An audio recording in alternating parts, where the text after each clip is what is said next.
से निवृत्त होकर हम एकांत में मंत्र जप कर रहे हैं तो ये चार बातें नहीं होनी चाहिए मंत्र जापक में या नाम जापक में। उस समय जिस समय हम बैठे हैं, पहला, नाम जप या मंत्र जप में जो ही हम माला प्रारंभ करते हैं तो सदगुरुदेव भगवान को प्रणाम करके मौन धारण करते हैं जब तक वो माला ना हो जाएगी। अत्यंत आवश्यक होने पर भी माला पूरी ही करनी है, तब बात करनी है मंत्र जाप में। ये नियम होना चाहिए। अगर ऐसा नहीं है तो फिर माला पुनः आपको प्रारंभ करनी पड़ेगी, उससे पूरा करनी। बीच में रोककर बात करके फिर आगे ये नहीं चलेगा, ये दोष माना जाता है। माला पूरी होने तक वार्ता नहीं हो सकती। बोलना बीच में, पहला दोष। दूसरा, इधर उधर देख ऐसे माला जपने, मेरुदंड सीधे, नासाग्र दृष्टि ऐसे, जिससे नींद आने की संभावना है वो आंख मूंद के भजन करने मत बैठे। नहीं, कंबल या शाल ओढ़ा, आंख मूंछ ली तो माला छूट जाएगी और आपका समय व्यतीत हो जाएगा नींद में। ऐसा प्राय होता है। कठोर आसनों पे बैठ करके नींद ना आवे इसलिए नासाग्र दृष्टि रख के जप किया जाता है। उस मंत्र का ध्यान करते हुए आंख खुली हुई, बार बार पलक झपकना ऐसे ये नहीं, नासाग्र दृष्टि रखते हुए मंत्र जप करते हुए बोलना नहीं। जैसे 11 माला का नियम दिया है गुरु मंत्र का, तो जिनकी विशेष विशेष सेवाएं हैं, जब आपको समय मिले, जितना मिले अधिक से अधिक आप मंत्र जाप करें। जब आप आसन पे बैठकर मंत्र जाप कर रहे हैं तो बोलना नहीं है, माला पूरी होने पर ही बात करें अगर कोई अत्यंत आवश्यक है। दूसरा, इधर उधर गर्दन हिलाना, देखना, ये नहीं। मेरुदंड सीधे, आंख खुली हुई, आंख मूंद के नहीं जपना। एक महाभागवत की पत्नी निरंतर भगवदाकार वृत्ति में रहती थी। उनके पति जब पूजा में बैठते तो आंख मूंद करके बैठते, ध्यानस्थ से। एक बार उन्होंने पूछा, प्रभु आपके आंख मूंदने और आंख खोलने में अंतर पड़ता है क्या? उनका पड़ता है। तो बोले आपकी पूजा अधूरी। हम चाहे बाहरी दृष्टि में हो या आंतरिक दृष्टि में हो, एक ही चिंतन होना चाहिए, आंख खुली हो या आंख बंद, तभी सच्चा उपासक है। तीसरा, हिलना मंत्र जाप के समय। ये कीर्तन में हो सकता है, पद गायन में हो सकता है, लेकिन मंत्र जाप के समय हिलना नहीं, ये नहीं। गर्दन घुमाना, बात करना। चौथा, हंसते हुए प्रपंच की वार्ता करना, हंसी मजाक चल रही, बोलना मतलब उत्तर देना। चौथे में जो हंसते हुए प्रपंच वार्ता करना। बैठे कुर्सी में 3 लोग, माला हाथ में, प्रपंच की वार्ता। अपमान कर रहे हो माला का, मंत्र का। आप क्या कर रहे हो? उपहास कर रहे हो। 4 लोग जा रहे, माला सरक रहा है, बातचीत कर रहे, तो माला सरकाने से थोड़ी भगवत प्राप्ति होगी। जो माला की एक भी मन का नाम और मंत्र से खाली ना जाए, उसका चिंतन करते हुए, वो आंतरिक चिंतन को बढ़ाने के लिए माला है। माला सरकाने से थोड़ी भगवत प्राप्ति होती है। माला की मनका के सहारे से हम प्रत्येक मंत्र का चिंतन करके, उसका श्रवण करके, मनन करके, तब फिर आगे बढ़ते हैं। ये थोड़ी कि जल्दी जल्दी किसी किसी की माला को तो देखते हैं कि इतनी रफ्तार से कैसे चल सकती है। अगर हम केवल राधा नाम भी जपे तो इतनी रफ्तार से नहीं चल सकता, क्योंकि हमें लिखना है राधा राधा। फिर अष्टादशाक्षर मंत्र या द्वादशाक्षर मंत्र, फिर इन मंत्रों को तो कैसे आप इतनी जल्दी, कैसे बिना अक्षर मात्रा दर्शन किए कैसे आप मन का सरका दिए? 11 माला बहुत होते हैं। अगर जिस पद्धति से कहते 11 माला कर लो तो बहुत जल्दी मानसिक सिद्धि प्राप्त हो जाए। सामने मंत्र लिखा हुआ है, हर बार नवीन मंत्र की रचना कर रहे हैं। हर मन के पे, एक मन के पे पूरा मंत्र लिखा, फिर एक मन के पे पूरा मंत्र, फिर मन। देखो मन कहां भाग के जाएगा, मन निर्विषय हो जाएगा, सच्चिदानंद की तरफ दौड़ पड़ेगा मन। जब के समय किसी को उत्तर देना, इधर उधर देखना, शरीर को हिलाना, हंसते हुए हंसी मजाक वार्तालाप करना, 4 बातें जब में निषेध है। जब काले न भासेत नान्यानि प्रेक्षेत बुधा न कंपेत शिरोग्रीवाम दंता नैव प्रकाशयेत। 4 बातें। ए हंसी मजाक, 2 साधक चल रहे रास्ते में, माला भी चल रहा, हंसी मजाक। ए तुम्हारे पास समय कैसे, तुम्हारा माला कैसे चल रहा है, तुम वार्ता कर रहे हो, हंसी मजाक कर रहे हो, ऐसा नहीं, इतने सिद्ध नहीं हो गए हो। जो शास्त्र जब काले न भाषित नान्यानि प्रेक्षित बुधा न कंपित शिरोग्रीवाम दंतान नैव प्रकाशित। माला जपते समय ये ऐसे हिलना डुलना, शांत, हंसी मजाक न, दंतान नहीं प्रकाशित, दांत नहीं दिखाई देने चाहिए। गुरुमंत्र के समय तो मुख से वायु भी नहीं निकलनी चाहिए, मुख से। बस ये स्थिति, थोड़ा दांतों के बीच में जगह है, जिह्वा का अग्रभाग ऊपर के दांत के जोड़ पे है, हल्की सी नाक की श्वास से मंत्र का उच्चारण है, उसी का श्रवण है, और नेत्रों से दृष्टि में हम देख रहे हैं। भगवदाकार मंत्राकार वृत्ति करनी है। प्रभु के मंगलमय नाम उच्चारण करने से करोड़ करोड़ जन्मों के पापों का नाश होता है, ऐसा शास्त्र और ब्रह्म ऋषियों ने निश्चय किया है। भगवान का नाम उत्तम श्लोक है, पवित्र कीर्ति है। जो नाम जप करता है वो पवित्र कीर्ति वाला हो जाता है, वो उत्तम श्लोक भगवान को प्राप्त कर लेता है, भगवत स्वरूप हो जाता है। इस मार्ग में चलने वाले उपासक से, चाहे वो ज्ञान मार्ग का हो या भक्ति मार्ग का हो, कोई पाप बन जाए तो शास्त्रोक्त प्रायश्चित करने की आवश्यकता नहीं है। जैसे कृच्छ व्रत, चंद्रायण व्रत, बड़े बड़े कठोर व्रत पापों का प्रायश्चित करने के लिए हैं, वो केवल नाम जप, नाम कीर्तन अपना बढ़ावे, उसी से सारे प्रायश्चित हो जाएंगे। जप करने वाले को अन्य प्रायश्चित करने की आवश्यकता नहीं है। जब तक अनंत जन्मों के हमारे पाप हैं तब तक हमारी नाम में रुचि नहीं होती। ये बहुत ध्यान देने का विषय है कि जब नाम की इतनी महिमा है तो सब लोग नाम में क्यों नहीं लगते?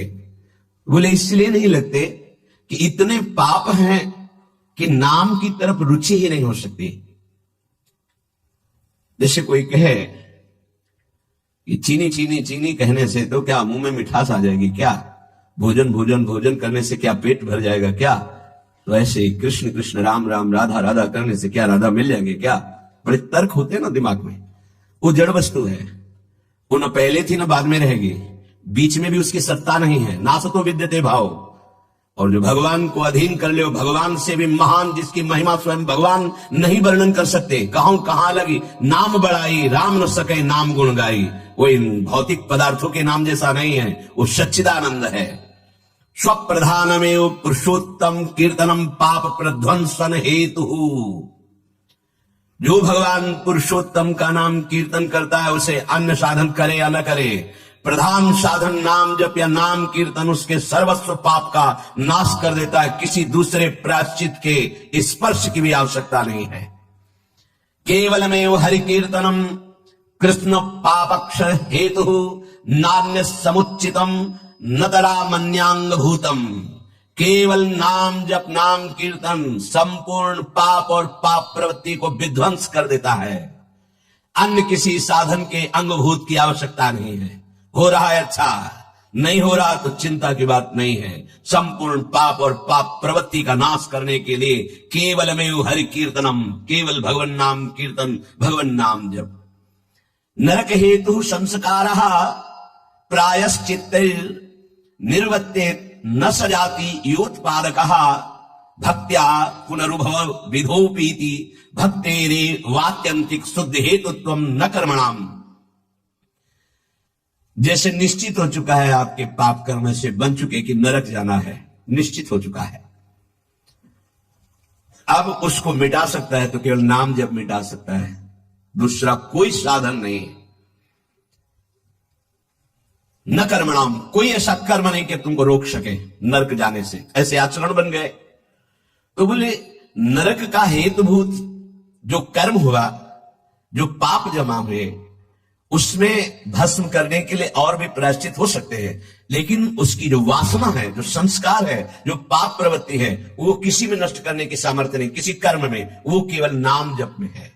नाम बड़े बड़े पापों को विध्वंस करके पाप के वासना संस्कार प्रवृत्ति का नाश कर देता है। संस्कार निवृत्त हो जाना एक बहुत कठिन बात है। पाप निवृत्त होने के तो बहुत साधन बताए गए हैं। अतः एकमात्र नाम जप नाम कीर्तन पाप प्रवृत्ति पाप संस्कारों की निवृत्ति कर देता है। अत्यंत शुद्धि साधन मावृत्ति गुणकम कृष्ण कीर्तनम अत्यंत शुद्धिश्च सह वासना भी पापानां परिचय भविष्यद् भी पापैरनुपश्लेषः फलमाव्रत ही प्रारब्ध परीक्षये च युक्तमेवावृत्तोपेक्षणम्। यदि बार बार नाम की आवृत्ति की जाए, राधा राधा राधा राधा, बार बार श्री कृष्ण कीर्तन किया जाए, नाम जप किया जाए, तो किसी अन्य साधना से जो शुद्धि नहीं होती वो बहुत जल्दी ये नाम जप से, नाम कीर्तन से होती है। वासनाओं के साथ समस्त पापों का नाश हो जाना अत्यंत शुद्धि है। भविष्य में कभी किसी पाप का संपर्क जो भूल से, चूक से, कुसंग से उपासक से बन जाता है, वो तत्काल भस्म हो जाता है। तत्काल इतनी भीषण जलन प्रायश्चित पैदा होती है कि उसके लिए नहीं कि अभी का पाप शाम तक भी टिक पाएगा, नहीं, तत्काल प्रायश्चित होता है। नाम जप से तत्काल ग्लानि, इतनी जलन के भस्म हो जाता है। और अगर उपासक चाहे तो प्रारब्ध का क्षय भी कर देगा। प्रारब्ध अर्थात जो शरीर भोग निश्चित हो चुका है। ऐसा न समझे कि नाम जापक भजन करने वाला प्रारब्ध क्षय नहीं कर सकता। हर रोग को नष्ट करने की सामर्थ्य है, पर वो अपने नाम जप की जो आवृत्ति कर रहा है, अव्यावृत भजना, बार बार नाम जप कर रहा है, वो आराध्य देव के विधान को जानकर सुखी होने वाला उपासक हो जाता है। पाप क्षय हुआ, पाप की प्रवृत्ति का नाश हुआ, आगे भूल चूक से पाप हो जाए उसका भस्म करने की सामर्थ्य उसमें, प्रारब्ध को क्षय करने की सामर्थ्य होते हुए भी भक्त अपने प्रारब्ध को क्यों भोगता है? क्योंकि वो उस भजन से अपने आराध्य देव को प्रसन्न देख करके, मन जहां ऐसा वही मना कृष्ण पदारविंद, अब उसे प्रारब्ध कोई दुखद नहीं लगता, अपने स्वामी का मंगल विधान लगता है, वो उसे सहज में भोग लेता है। यदि चाहे तो उसे तत्काल भस्म कर दे प्रारब्ध को। आगे इसका वर्णन करते हैं। अप्रारब्ध प्राचीन पापक्षय सकृत कीर्तनमेव साधनमिति निरपवादम अन्नवचनानि संत्य अनंतानि। प्रारब्ध से भिन्न पापों का क्षय समझना। अप्रारब्ध प्राचीन पापक्षय, बिना प्रयास के नाम जप से वो क्षय हो जाते हैं। प्रारब्ध के लिए संकल्प करना पड़ता है और भक्त संकल्प रहित होता है, इसलिए प्रारब्ध को भोगता है।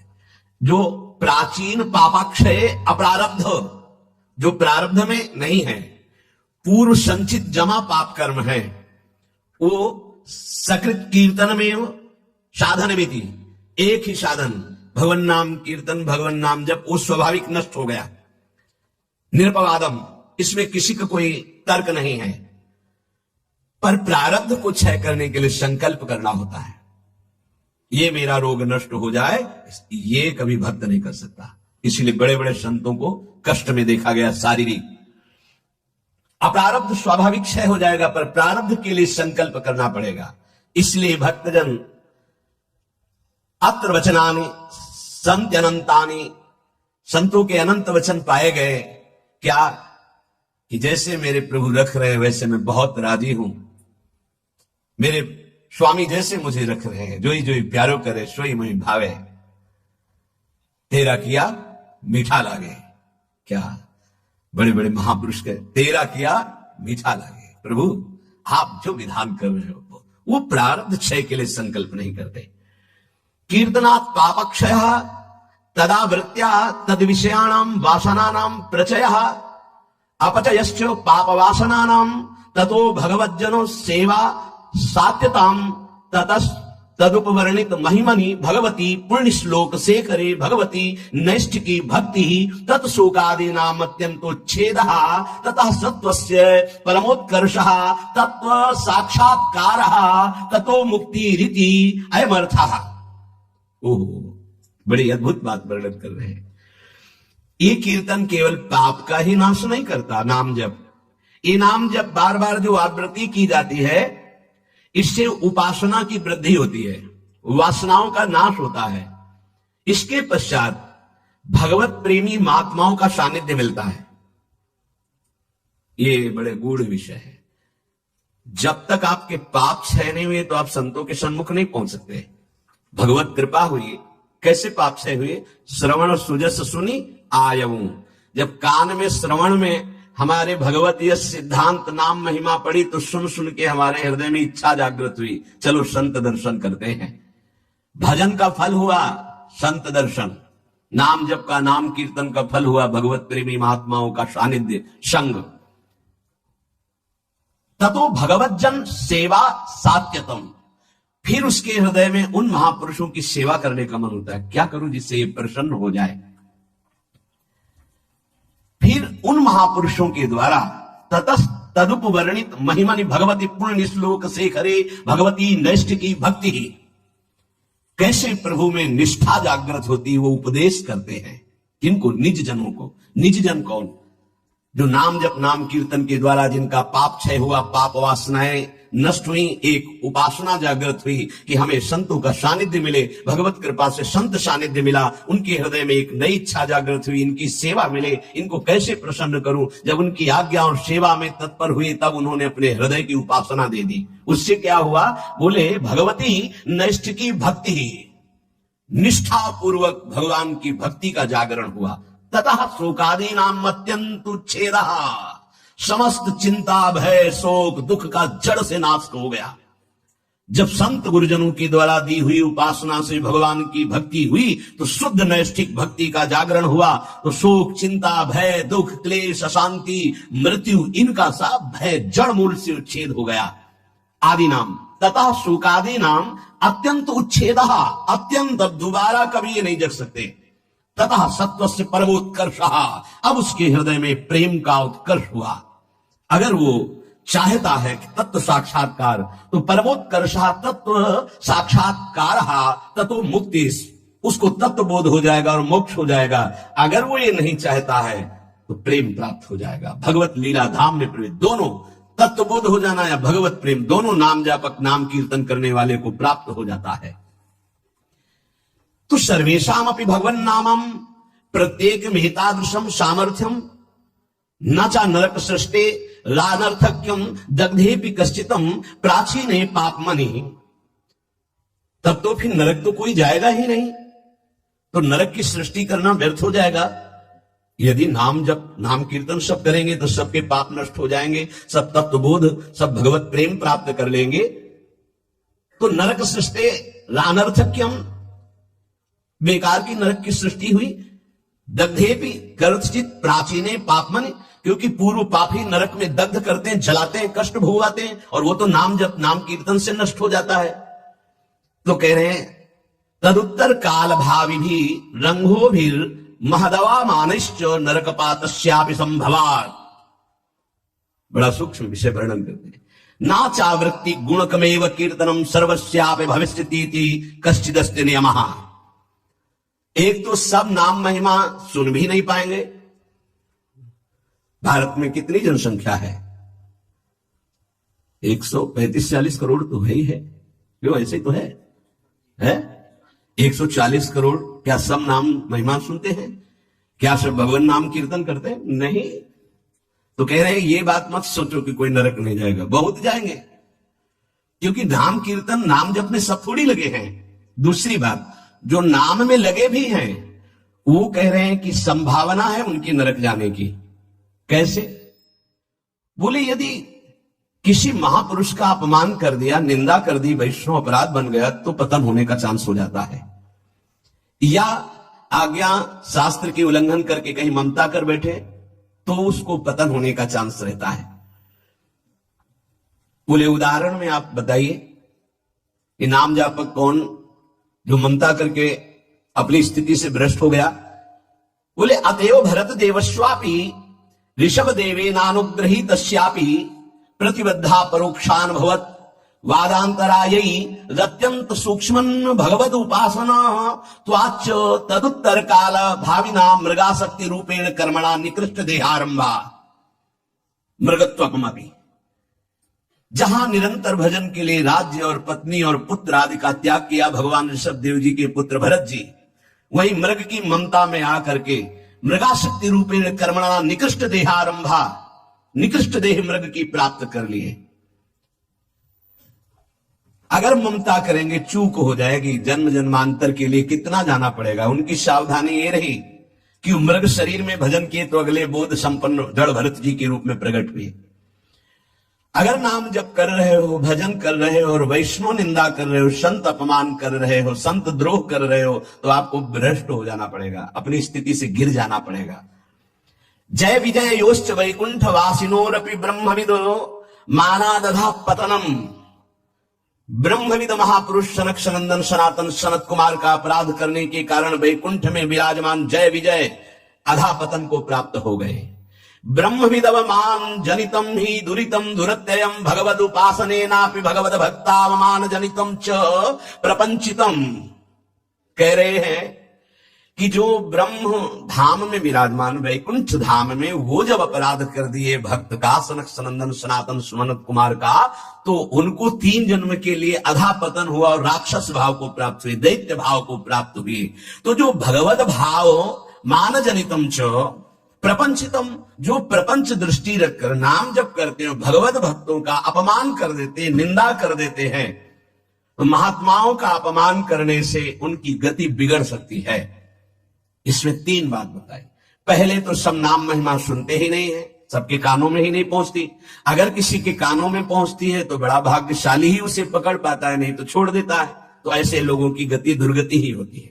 दूसरे जो नाम पकड़ते हैं उनमें कोई भाग्यशाली होता है कि किसी की निंदा स्तुति ना करते हुए, नाम जप करते हुए आगे बढ़ जाए। नहीं तो जहां नाम जप हुआ अपने में गुणाभिमान आने लग की संभावना होती है, अगर साधु संग ना हुआ, वो दूसरे संतों की फिर अवहेलना, निंदा, अपमान।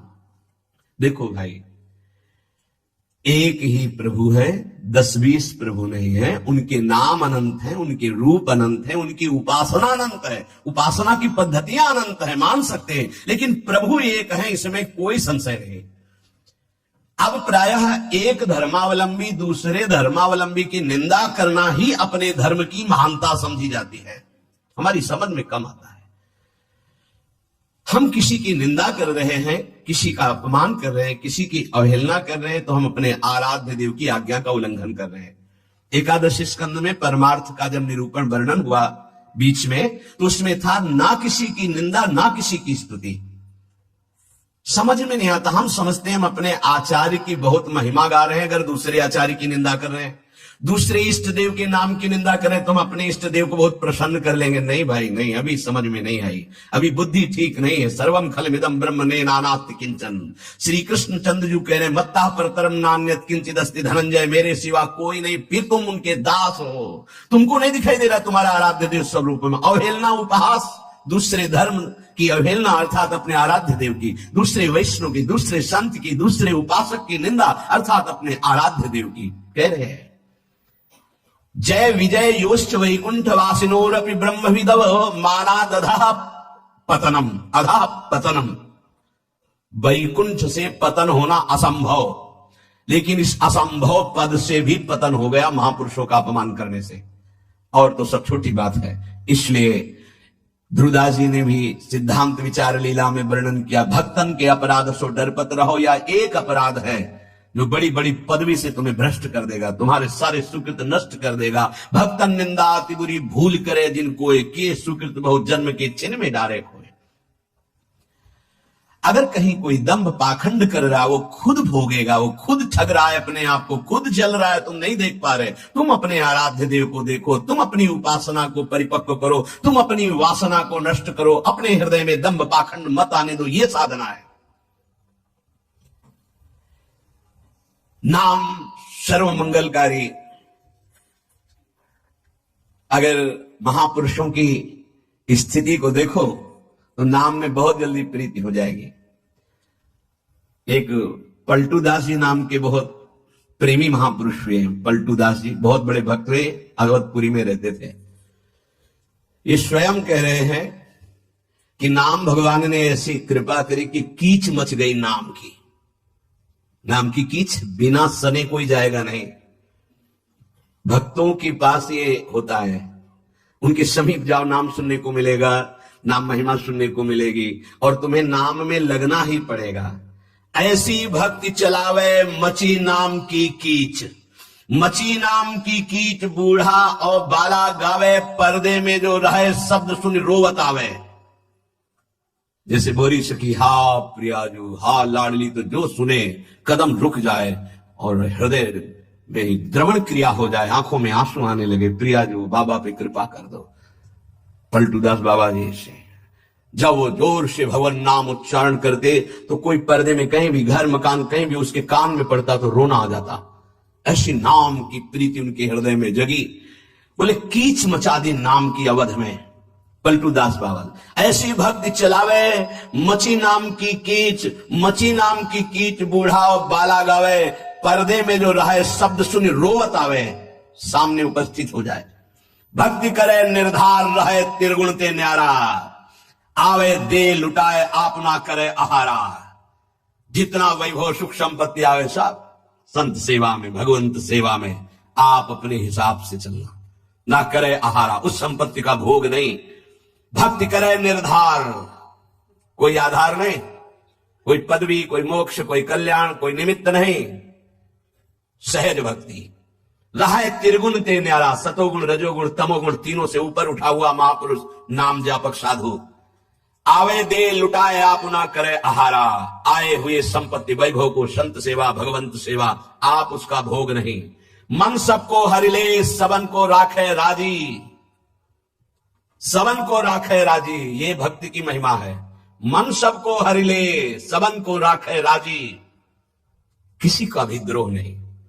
भक्त के सामने कोई भी आ जाए, किसी भी संप्रदाय का, किसी भी धर्म का, सबका आदर, सबका स्वागत, सबको सुख प्रदान करना। क्या जानो भक्ति का स्वरूप क्या है? मन सबको हरिले सबन को राखे राजी।